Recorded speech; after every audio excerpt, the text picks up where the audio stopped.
the memoir of an Indian woman who was born a so-called untouchable and now works as a conductor on the New York City subway, has been hailed by critics for its unflinching account of caste and family. In India, journalist Sudha G. Tilak spoke to Sujatha Gidla about her life story and how it became ants among elephants. In Sanskrit, the main language used by scholars in ancient India and sometimes referred to as the language of gods, her first name means one of noble birth. The irony is laid bare by Sujatha Gidla, whose recent memoir speaks of her life and her family and the plight of 300 million Dalits, oppressed, in Sanskrit, formerly known as untouchables in India.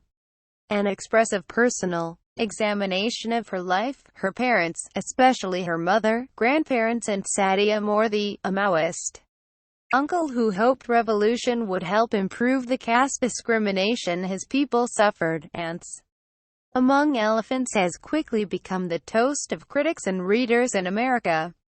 The New York Times said the unsentimental, deeply poignant book gives readers an unsettling and visceral understanding of how discrimination, segregation and stereotypes have endured throughout the second half of the 20th century and today. Reviewer Machiko Kakutani wrote that Gidla's family stories reveal how ancient prejudices persist in contemporary India, and how those prejudices are being challenged by the disenfranchised. The Minneapolis Star-Tribune described the book as the boisterous life of an Indian family that fought the caste system.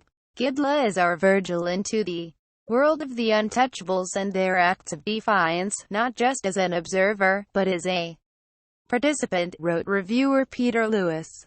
She is bitten by the revolutionary bug, and bitten hard. Arrested by the Indian authorities, tortured, left to rot, released.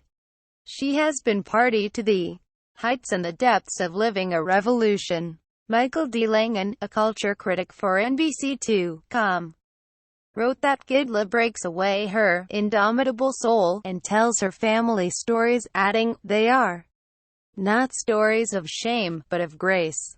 Gidla's story is one of personal struggle and a certain freedom she has found in America today.